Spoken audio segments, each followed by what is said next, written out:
So we have the default implementation of standard query parser. So however, if you want to change it, you could use the param def type, and you could define the different query parser for your query. So again, I think we spoke about that the standard query parser is the implementation of which query parser? So DisMax query parser is the query parser which works under the hood of standard query parser. So it was in fact the first query parser which was evolved, and then guys decided that we need more simpler query parser. So this is something which was designed to process simple phrases without complex syntaxes.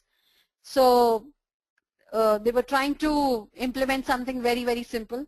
However, this became a little complex by additional parameters which were available. So we would see what all parameters are available with DisMax query parser once we jump onto the lab sessions. Okay. So this again is going to search for the terms across all the fields which are available on the basis of different weighing or boost methodology or factors which we apply on various fields based on the significance of each field. So the significance of each field is basically decided by if we have applied any boost factor on any of the field. So these are the various parameters which come handy with DisMax query parser. So in general, the DisMax query parser's interface is more like that of a Google. So it's a very standard thing. So you can happily enter the terms, and it is going to operate on those queries. So the similarity makes DisMax the most appropriate query parser for most consumer applications, and it accepts the simple syntax, and it rarely fails. So you would not really get any chance wherein this is going to give you some exception or error. Okay. So I pulled out few documents from the web before moving on to this one. So there are a few parameters which are available. I'm not sure because that was not covered on these slides. So before covering that on the lab exercises, I just thought probably we should discuss these in the class. So we have these parameters which are available with the DisMax query parser. Okay. So we have a simple Q is the a raw input string or the query which you would be giving. Then we have q.alt, which act more like a alternate query. I think, not sure if we discussed that yesterday, but we could have two queries on when we use the different or the custom query parser. So if I say that I'm trying to look for a document using, say, DisMax query parser, I could also use the alternate query. Say I'm looking for, say, this one. I'm looking for this query. Okay. And what if I say that I'm trying to look for, say, def type equals to DisMax. So we get 3 documents only. Okay. What if I say that I'm looking for, say, Samsung? I get, okay, only one, not an appropriate use case maybe. The Apple has got one as well. Okay. What do I look for then? Let me look for test. Okay, we have only 2 documents here. So guys, suggest me a query which might give me the more results. Let me look for electronics. Okay, I get 14 results. This looks better. So what if I say that def type is DisMax? I'm looking for these results using this query parser. However, I am trying to say that q.alternate query. Again, q.alternate is going to use the standard query parser. So this is again another variation in which you could use 2 different query parsers in one query. So I'm trying to say my results would be, first of all, would be generated on the basis of the first query parser, which is DisMax, and then I'm going to say look for another query, alternate query, which is going to use the standard query parser. And I say my other query is anything which gives me more results. Let me look for what can I look for. Okay, let me look for maybe Apple, I think, had one document only. Okay. Oh, maybe Samsung also had only one document. So this is not going to really change the results in this case. So what else can we look for? Okay, let me try saying this one. I do not specify anything in the query, say, I do not specify anything, and I remove this def type as well, just to try something. Okay. So do you think this will work without the query? Any ideas? Any guesses? Is it going to work without the query? No. Yes, it would not work. But what if I say that I have this? Oops, I did something wrong, I think. Let me remove this one.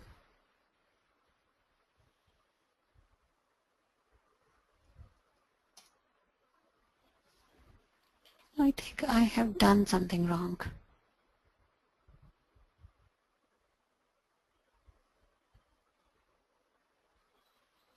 Okay, I was not specifying the question mark. So why do you think, guys, this one has worked? I mean, I did not specify anything. What happened, Sushman? You have any questions or confusions? Oh, okay. Were you suggesting me the question mark too? Okay, okay, okay. All right, all right. So yes. So what I was trying to tell you was that I'm using the DisMax query parser, and even if I'm not specifying the query parameter, still this is going to work. The reason is that it is going to use the alternate query. So this is another way, another variation in which this could be worked through. Okay. Let us go back. Let me close this one down. This one as well. So this is again the way in which this alternate query parameter could be used. Then we have the query fields, in which if we want to define any particular field on which we want to send the query to, this is MM. By default, it is going to have the default value of 1. This is minimum match. Okay. So you need to kind of play around with these options a bit. This is going to be the phrase field. So again, you could see that the phrase field is the basically it would boost the score of the document in case both of the terms, because anyway the phrase would be found by more than one terms. So if all of this is found, the document automatically would be boosted. Then we have the phrase lock. I think the rest of the things are pretty much clear. I think tiebreaker is one of the things most of us wanted to know. So it is for the documents which have the similar say score. So tiebreaker is going to be like a factor which is going to decide. So which is going to decide that which document would come first, basically. So you would specify the tiebreaker tie as the maybe some fraction, maybe 0.1 or 0.2 or something of that sort. Then we have the boost query. So you could define a boost query as well. Boost query is something like a filter query. So you would have to specify that maybe along with all the queries, I'm trying to say like we did genre underscore s equals to fantasy. So if you are going to put some additional query to boost up the results. So along with all of this result set, if my genre is of the book is fantasy, then put those results up. Okay. Then we have the boost functions here. So again, we are going to explore more about this when we talk about function queries and the boost query parser. Because ultimately, this boost function is used at the back end by the boost query parser. Okay, do we have any questions for this one? Anything? No? Okay, let me just move on to EDisMax now. EDisMax is again pretty much like DisMax only, but it is going to, have some more features, a kind of improved version of DisMax query parser. So basically, if we can quickly look into what all parameters we have. Okay, these are a few examples of DisMax. I think, oops. So I just wanted to explore through the parameters because they're not there on these slides. So there are many parameters. So these all have the explanations along with them and few of the experiment queries as well. I'm not sure how many people have really been following LucidWorks for Solr. This is kind of pretty cool. So along with all the parameters which were available with the DisMax query parser, we have the parameters like boost. I think we just spoke about that. Then we have the lowercase operator. So in this, if lowercase and or is given, it should be treated like and or. So these are for the people who generally forget that. So PS is again the phrase lop, which we have. Additionally, we have phrase field 1, 2, and 3 here, which basically affects the boosting of the document. Then we have the stop word parameter here as well. Then we have the user filter. Say if user wants to put additional filter on the results. So these are few of the type of queries which could give you different type of results here. I'm not sure if we have any examples on our labs. Okay, I think we have. I saw something like DisMax. Function queries. I think I saw DisMax somewhere. No? Okay, let us try a few examples from what has been given here. So what this is trying to do is that it is going to look for the iPod or video, and the def type is DisMax. Let us try first of all this example without using any query parser here. Then only we are going to see any difference. So let's see. I say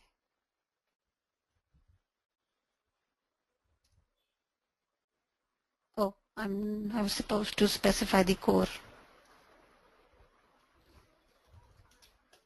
Okay, and I say some pretty printing wt equals to JSON and indent equals to true.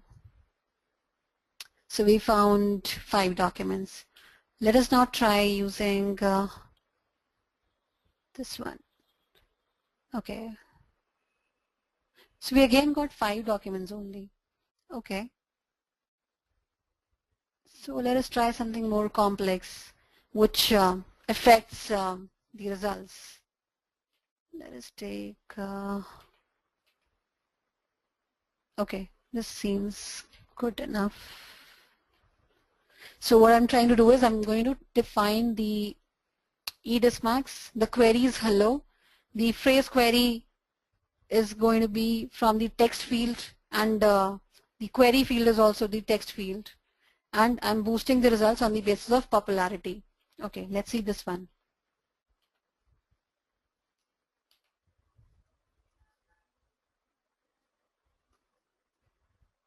And I need to specify the core again. Okay, so I'm trying to look for hello here, and I found 2 documents. I think the one which we added yesterday. So it is strictly looking for this term here in the text field. Okay, so what if I remove this thing and I try to look for the results? Oops.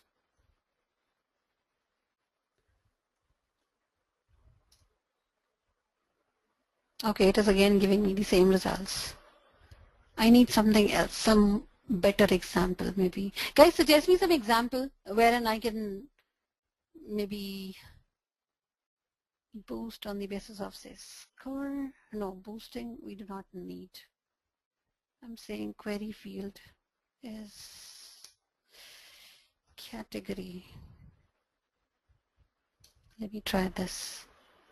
Okay, it is again the same one. Let me try doing Apple. Only one. No, let me say test.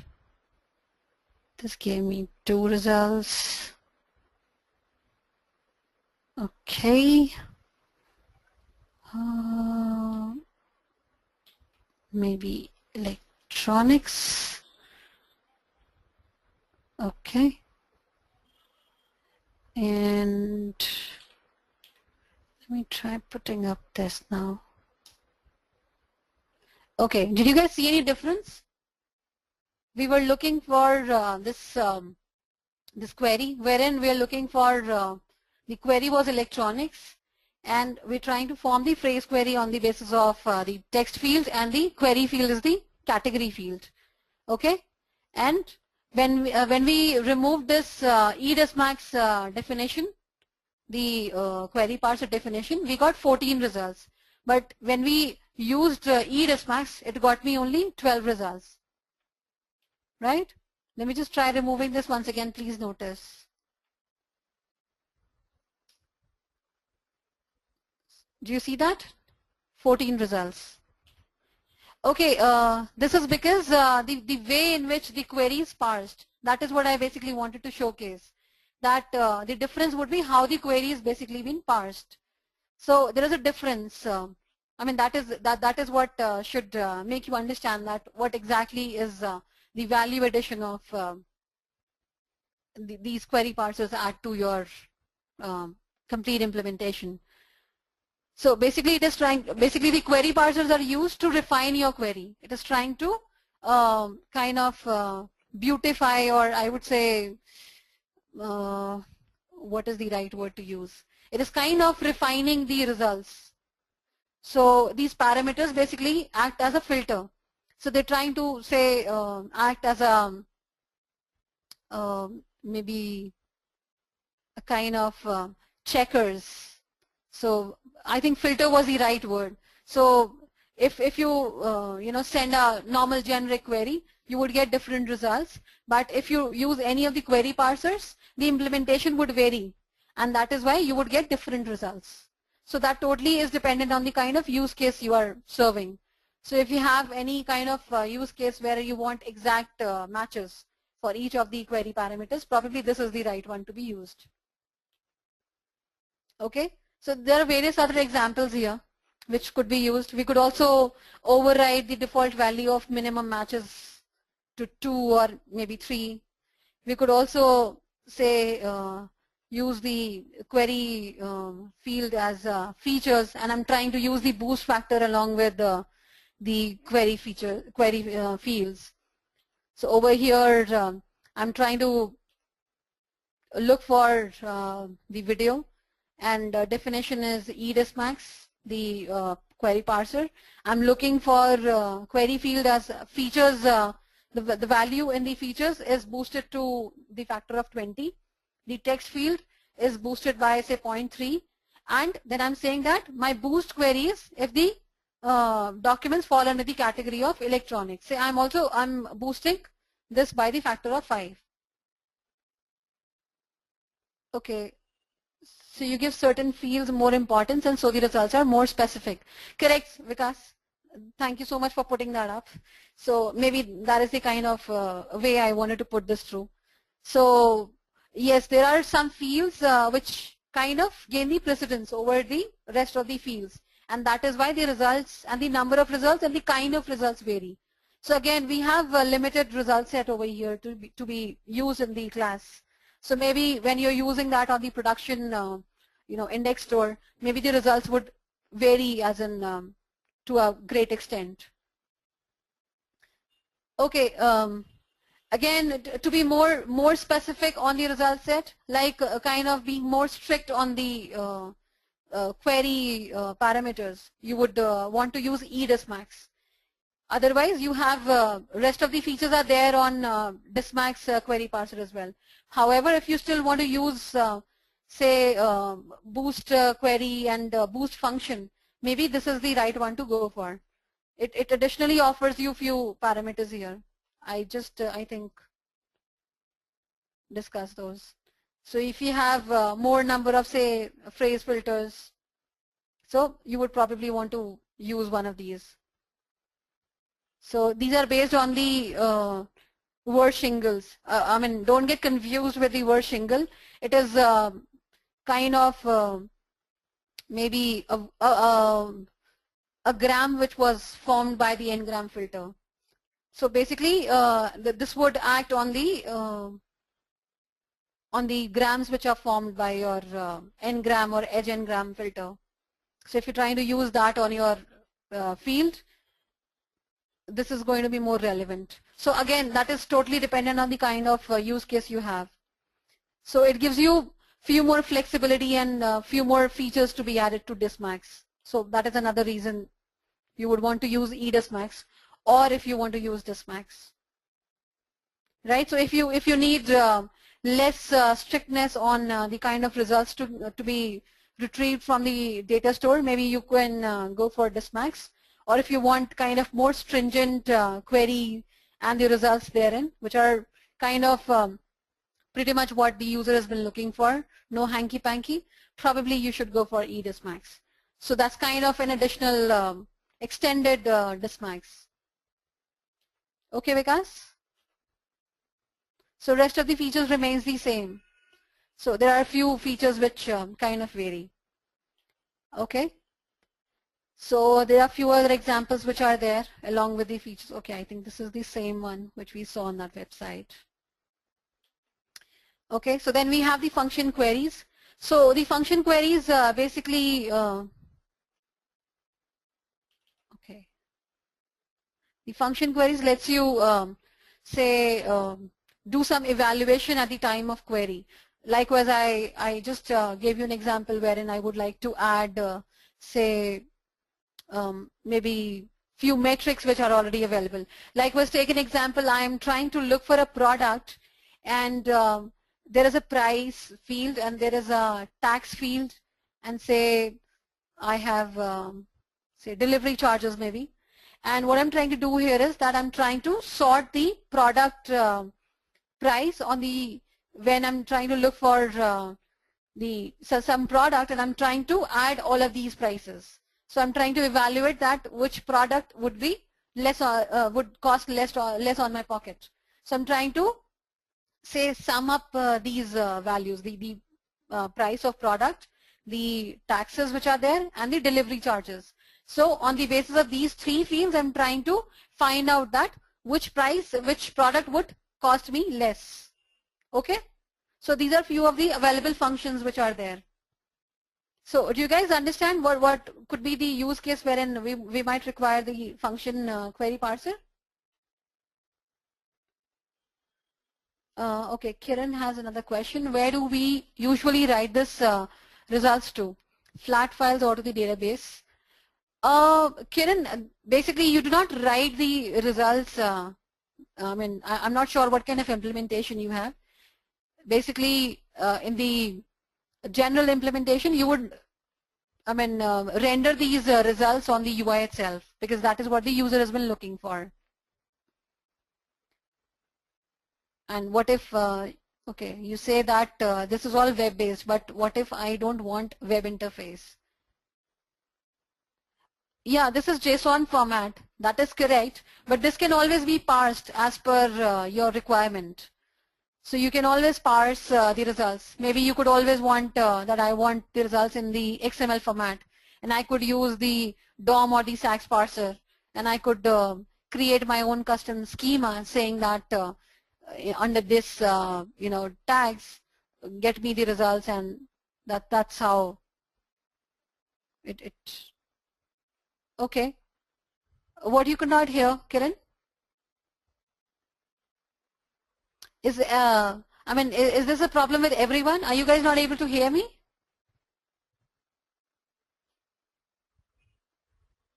Okay, Kiran, Yeah, okay. I guess the rest of us can hear me. Probably some issue with Kiran's end. So what I was saying is that you could use your custom, writer type. Likewise, I'm using JSON in the kind of examples I'm using. What I could do is I could write the responses in the XML format, and I could define my own custom schema saying that my results set would be, I mean, if let me just give you a quick example of that. Where is my query admin? I think this is the one. Okay, so we have results here. I have one document found. What if I change my result display in the format of XML? So in the general, implementations, you would see that I could define my own schema that my result says. If I have the response and if I say that I found something, then process these tags further. I say that I do not want the ID to be shown on the front end. I just want the name to be shown, and probably I would like to display the categories. So these are the tags I'm going to parse using one of the parsers. So maybe the DOM parser or the SAX parser, and I would process the results for the web UI. Do you understand what I'm trying to convey, Kiran? Okay. Is there a writer for DB? So are you trying to say that you're trying to store the results in the database? Okay. So yes, you can do that. I mean, you could store the XMLs as well in the DB. Yeah. And then you could process the way you would want them to. You could process them in CSV probably, just to be on the safer edge. So probably I would want to see the CSV is kind of more convenient for me to import and export from the DB point of view. So I get something like this for a DB, and I could send them to the database field maybe. Okay, so again, there are a few parameters which are pretty specific to the query. So likewise, we've spoken about that default query field, and the default operator has been deprecated. We saw that in the Solr config, right? We all remember that, right? So if we spoke about the default query field, okay, this is the default query. I'm not sure if we had it here. Default, I think parser, no. Let me look for deprecated, in fact. Is this working?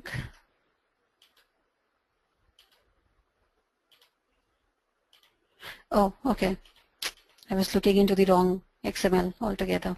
So we have spoken about that the default search field, the default query field, and the default operator has been deprecated. So you could specify and or whichever you want to. So you could maybe leverage the usage of the local parameters in the query, and you could specify whichever default field you want to search on, or any operator, any specific operator which is pretty in sync with the particular query you are sending to the server. Okay, so this is something like a local parameter provides a way to add metadata to certain arguments such as the query strings. So if you're going to specify something like this, like exclamation and q.op, it becomes the query operator for that particular field, and you could use that in the query. So I think I used few examples here. Not sure if they're the ones. Okay, not this one. I think I can get rid of this one. No, not this one as well. Not this one. Okay, this is another example of function query. Okay, so this is the one I was talking about. So likewise, I say that I have been looking for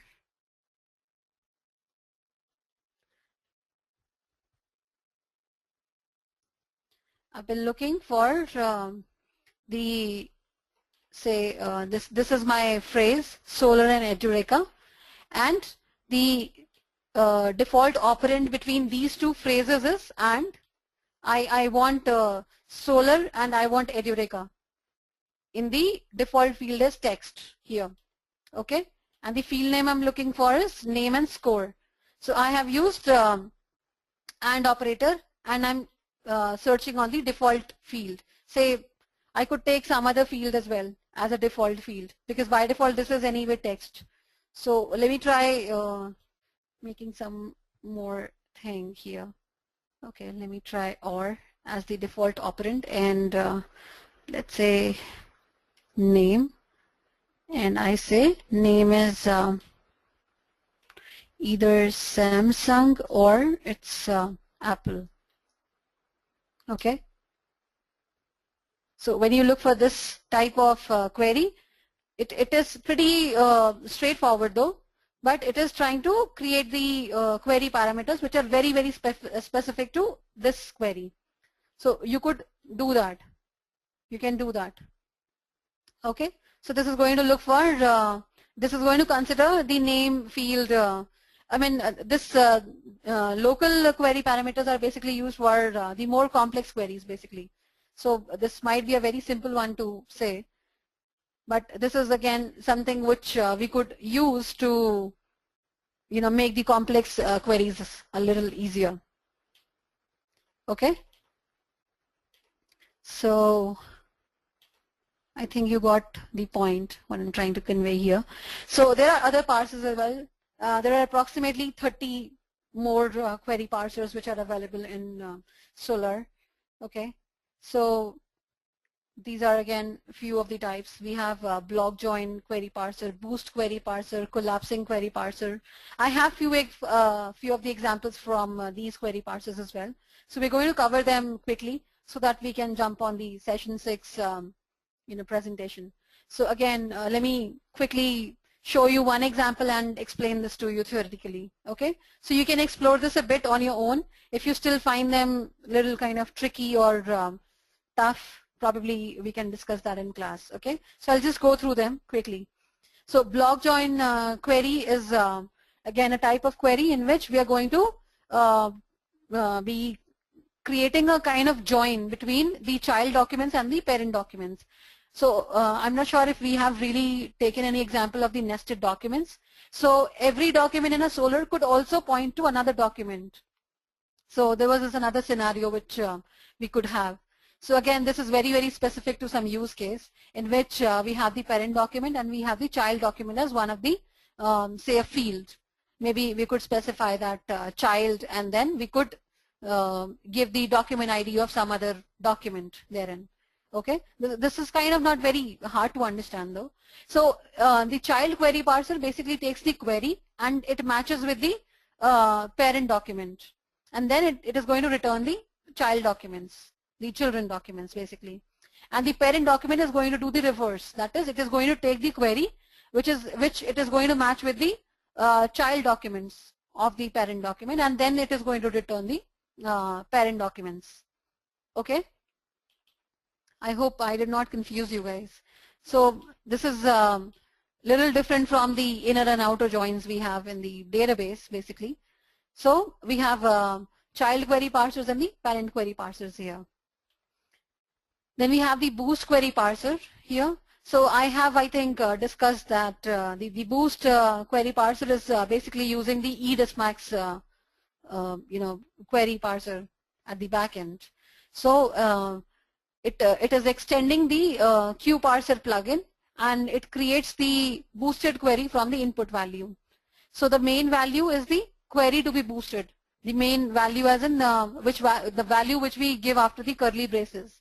This is the main query. So it is the query which is supposed to be boosted. And the parameter B is the function query to be used as the boost. So this is going to define basically the factor by which this parameter is supposed to be boosted. On which parameter? Likewise, I'm saying that look for the term foo, and I'm going to kind of boost this document on the basis of log to the popularity matrix. This is again another variation of it. I'm looking for the same field, but my boost factor kind of has changed. So the query to be boosted may be of any type, could be of any type. I have, I think, a few examples for that. So this is again another type of boost query I had. So you could use this from maybe the Solr admin. So okay, so I'm looking for star dot star, and I say my boost query. Okay, let me change this one to Edureka, and I say that my format is JSON. So I'm looking for the term iPod, and I'm boosting it on the basis of the popularity matrix. So I'm generating the boost factor by log of popularity matrix. Okay, so this is one of the documents I have, which has the occurrence of iPod. Let me try this on some other. Okay, this is surprising.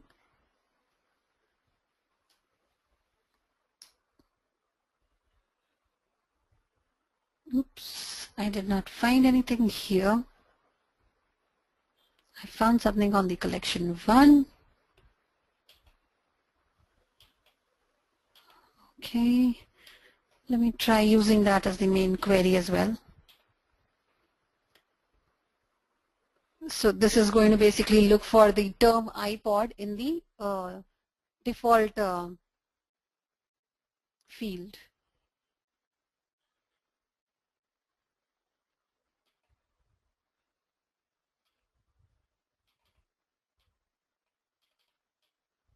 Okay, so this time it found 4 documents. So this is basically, this tells your query parser to use the boost query parser, and we define the B as the boost factor basically, and this is the default term which I'm looking for.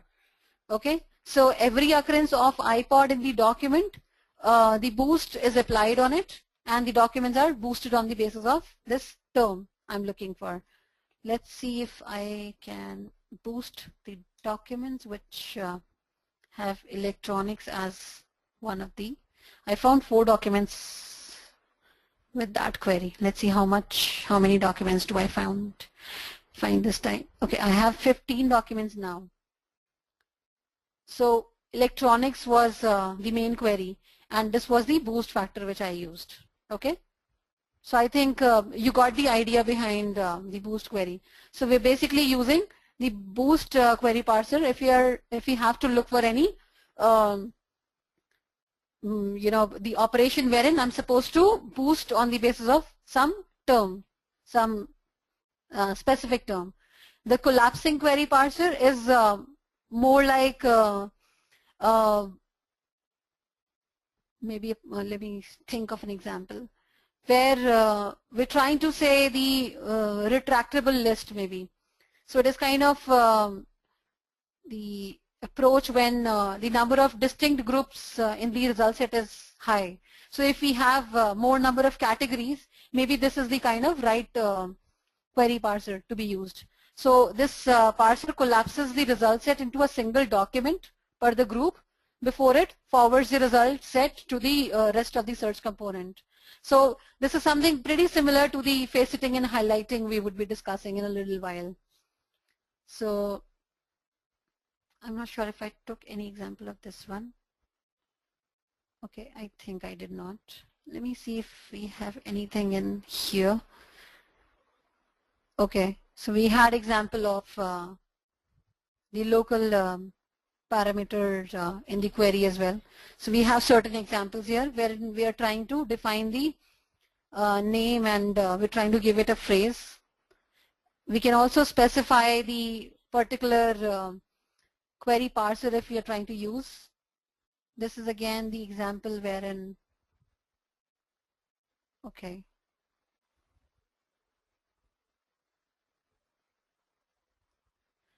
I think this is basically letting you know about how to experiment with the child and parent documents. I think I'll leave up these to be tried offline. You guys can try it. I think which is pretty much okay, right? You guys anyway practice the lab sessions at home. Do you guys do that? Is it fine if I leave these examples for you to try online? I mean offline, I'm sorry. Is it fine? So we can quickly cover a few more, yeah. Okay, all right. So, okay. So let me move ahead and see if we have any more examples for this. Okay, we do not have them. So I think, so collapsing query parser could be treated something like we have the, okay. So I think faceting is one of the examples which is coming to my mind, in which you have grouping done, and each group has got furthermore sub categories therein. So we'll see more about this once we traverse towards the faceting. Then we have the complex phrase query parser here, which provides the support for the wildcards. So what you could do is that you could play around with the wildcards and the Boolean operators inside the phrase query. And this would basically use the Lucene's complex phrase query parser. So under the cover, this query parser makes use of span group. So it is basically going to use the spans. So span near or span or, which is again the pretty much implementation of the Lucene complex phrase query parser. So I'll take a quick example of this one as well. So I'm not sure because these are not there on the lab exercises, I guess. So maybe I can provide you with this document wherein you could try a few of these offline as well. Let me ask the support guys to upload this document as well. Let me kind of like format them nicely, like we have rest of the documents here. So this is a complex phrase query, and I'm saying that in order to be true, I'm looking for the APP star, and it should have the word APP star and iPod with the slop of with the proximity of 1. So I'm trying to add more kind of complexity to it. I'm also adding the proximity search. So I'm using the wildcard and the proximity here. And let's see what happens now. So it should look for, okay, it's not there. Maybe I should be looking into Edureka.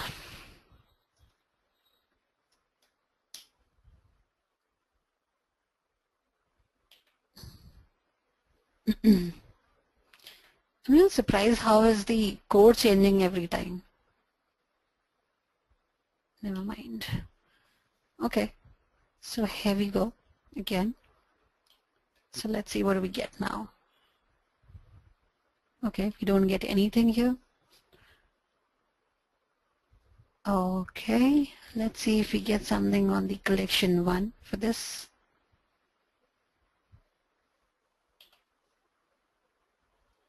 I think we deleted the data for collection 2 only. We did not play around with the data for Edureka core and collection 1. Okay.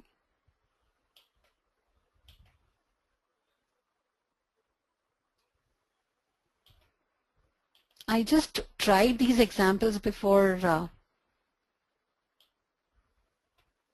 Okay, let's try with and filter query. No. Okay, let's try that in Edureka.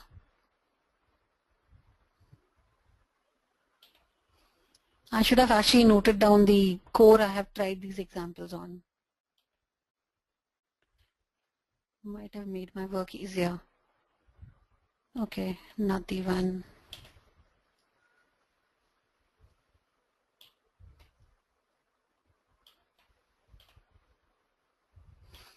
No, let me try modifying this a bit. Okay. Do I have any more examples for this? No. Okay, let me try modifying this one. I say I'm looking for this. So if I include this in the double quotes, it is going to look this as a phrase basically. So okay, I got something here. So let's see what was the problem. I'm looking for app and iPod with the slop of 1. Okay, let's see if we get something. Okay, I got something now. So I am looking for app and iPod. Okay, I think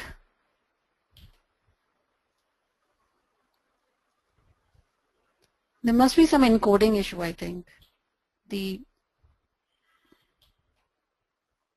Well, it's supposed to work. Okay. I'm looking for Apple iPod.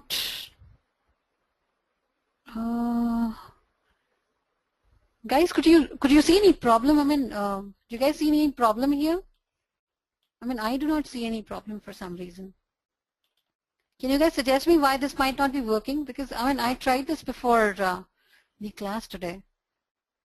So, okay, let me try using the query here.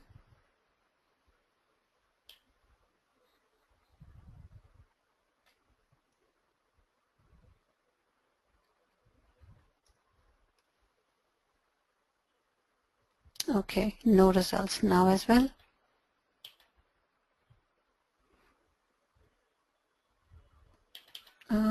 Let me look for this in text. No. Okay, let me not make it pretty complex then.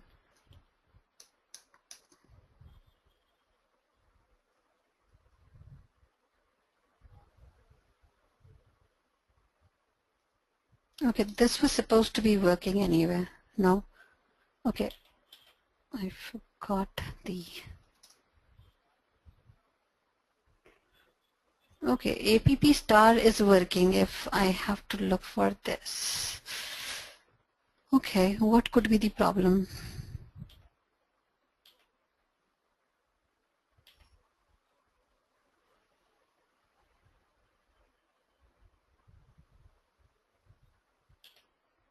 Okay, I tried that with the filter query as well. Somehow this doesn't seem to be working. Let us try some other term maybe. Let us try with give me a term, guys, a quick one. Maybe let's say Belkin or Bell star. Oh, wow. Okay, this became the prefix query. Let us not use it here. It is taking it as the different query type altogether. Let me try using BEL star and let me remove this as well. Let us try the simple wildcard queries here.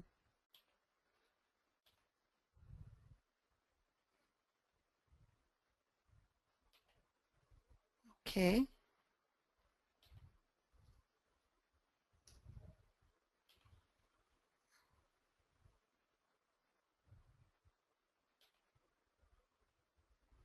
Okay, Belkin is coming now. Let's see if I can use Bell star and mobile as a phrase. Let us not specify any slop.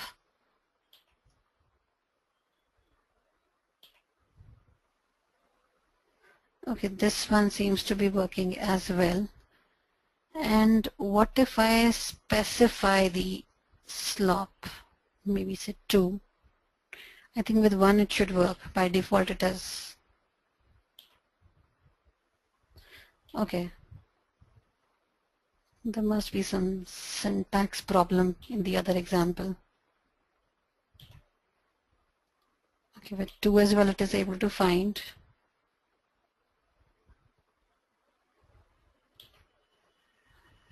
Okay.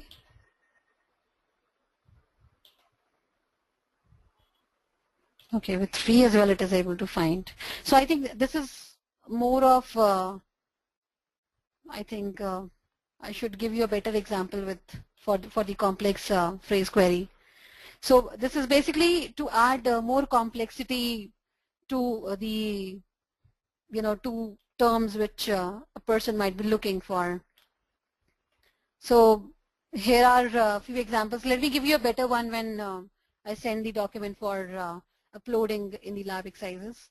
So let me see if I can find a better example. I mean, I felt the Apple iPod was supposed to be working. So I'm not sure what has really gone wrong in that one. So then we have the field query parser on which acts more like if we're trying to send a query on a particular field. Okay, so it is going to create a field query from the input value, and it applies the text analysis and construct the phrase query if appropriate.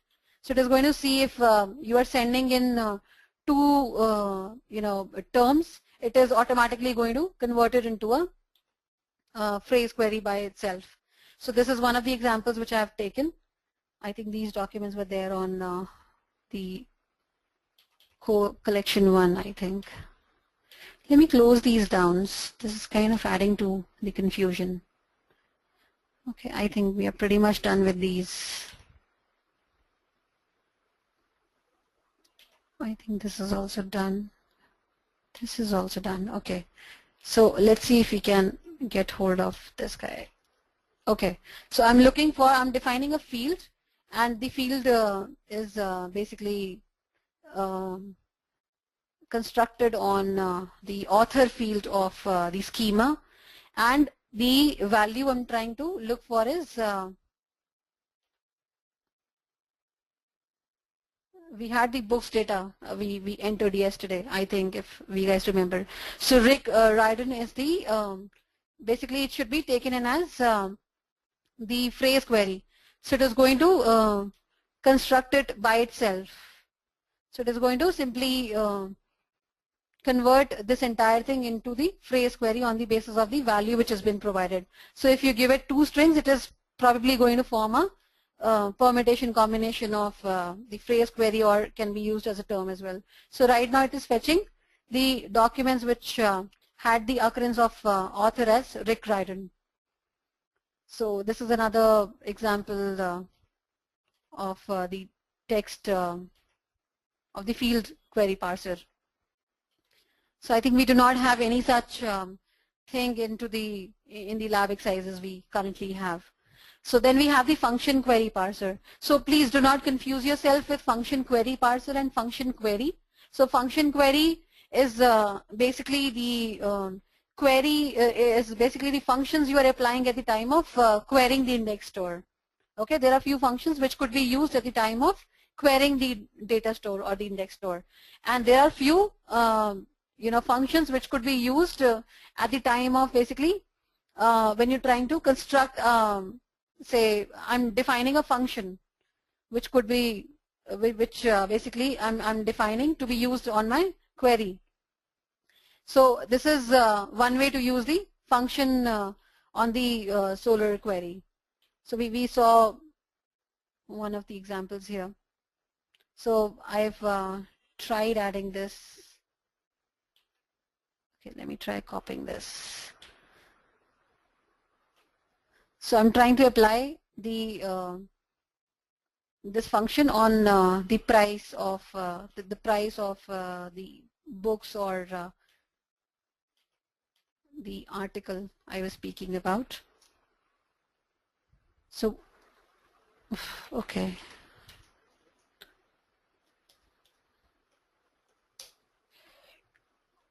So we found around 41 documents here. So what we did was that we're trying to define 2 values herein that I'm trying to add up. Okay, the value 1 is max of price and weight. So we would have price and weight for each document. So I'm trying to replace the value one on in this function with the price and weight. Okay, and the second one would be maybe the deciding factor. So I've kept it as 5. So I'm trying to add up these, and I'm trying to create the kind of a matrix with which my document would be matched. Okay, so this is another variation of using the functions here.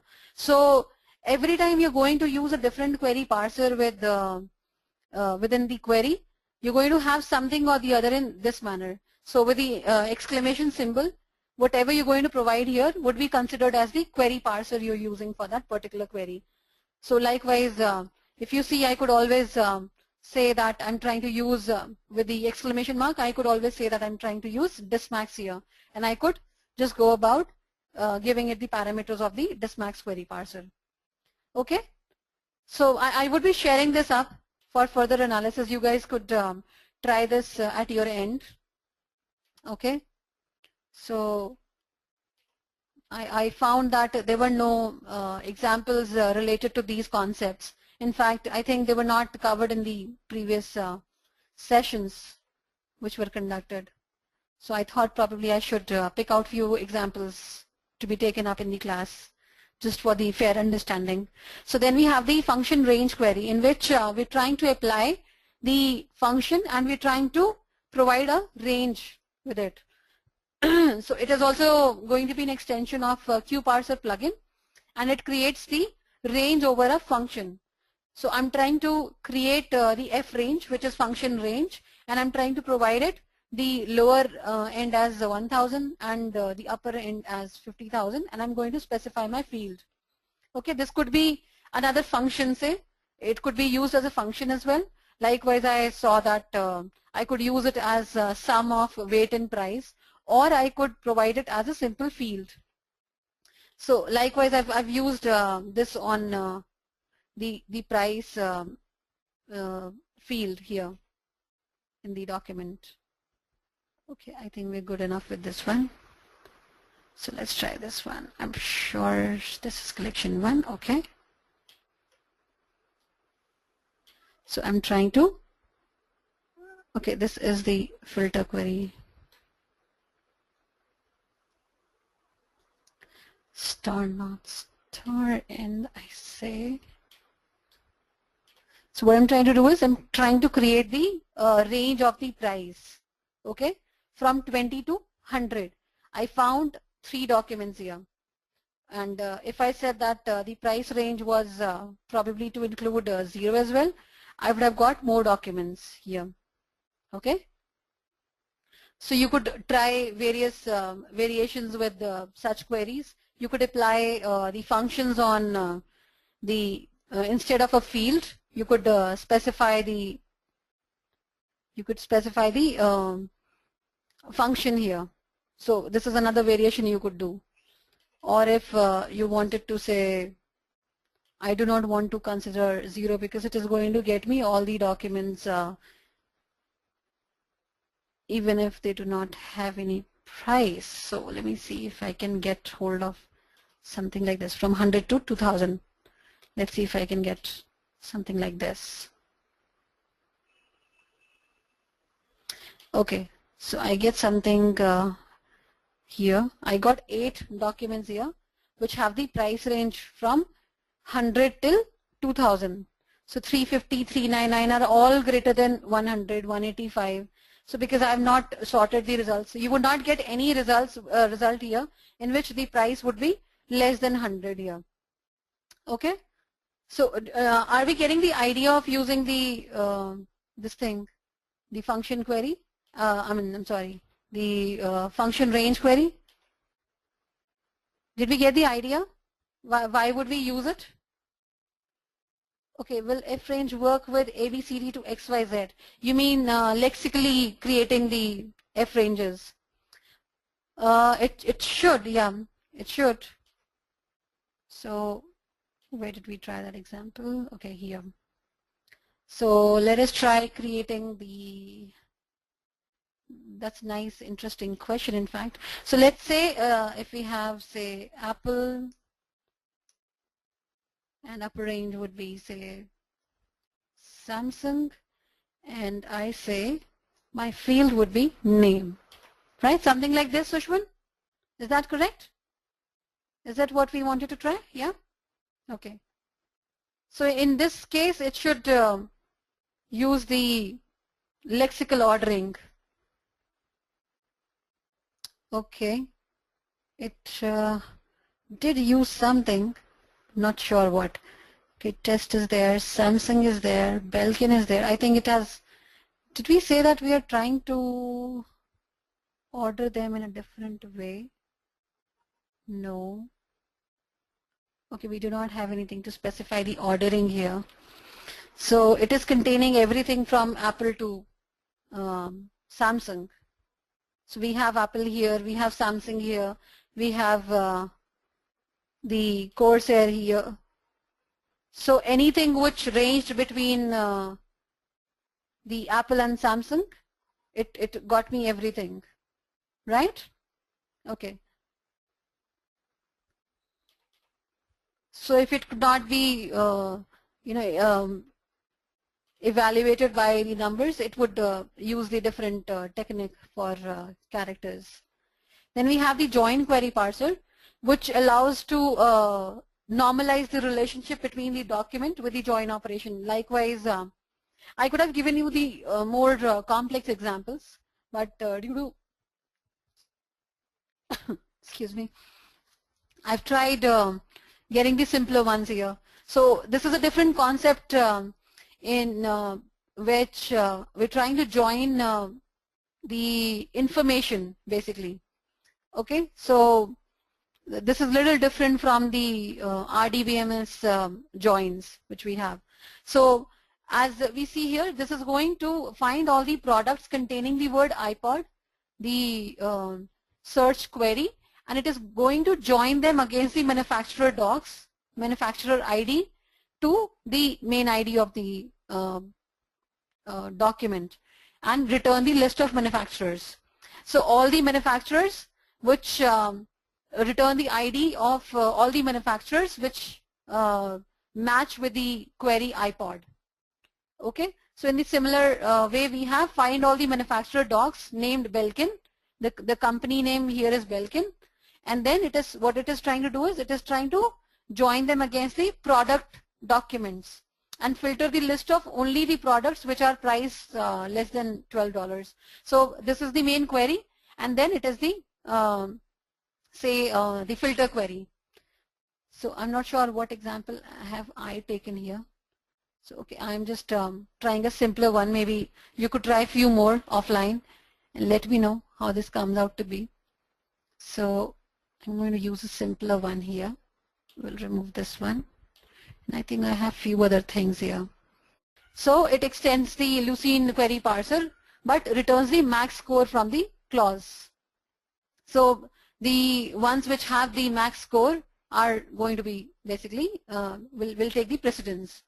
So it does this by wrapping all the should clause in the disjunction max query, and it is going to evaluate them with the tie query. Any must or prohibited clauses are passed through as is. So it is not really going to consider any filtering basically. So numeric range falls to the query queue parser behavior. Let me just quickly take an example. Maybe that might explain. Okay, I have say here, what I'm trying to do is I'm trying to evaluate the max score. I'm trying to use the same query parser, and I'm trying to say that I'm trying to look for the term electronics and the product, or maybe say because the default field is text. So I'm trying to look for, first of all, electronics is going to make a data set, and then the other query like Samsung or Apple is going to run on that query set, and it is going to give me the results. Let me see if I could get this one running for you guys. So this basically revolves around the implementation of the score feature we have here. So let me first of all see if we can see the difference. So right now I'm trying to pull out everything which comes under the electronics category. Okay, so I have 15 documents. So what if I say that I'm trying to put up the additional say condition here saying that along with this, along with looking for electronics, also look for Samsung or Apple should be there. So only fetch the documents which have electronics, Samsung or Apple. So it should get me, it should not get me the Belkin ones at this time. So it is only going to get me the Samsung and Apple. Okay? I think we saw here. So from 15 it returned only 3 documents. Right guys? So it basically is generating the max score. So implementation of the score field which is already there.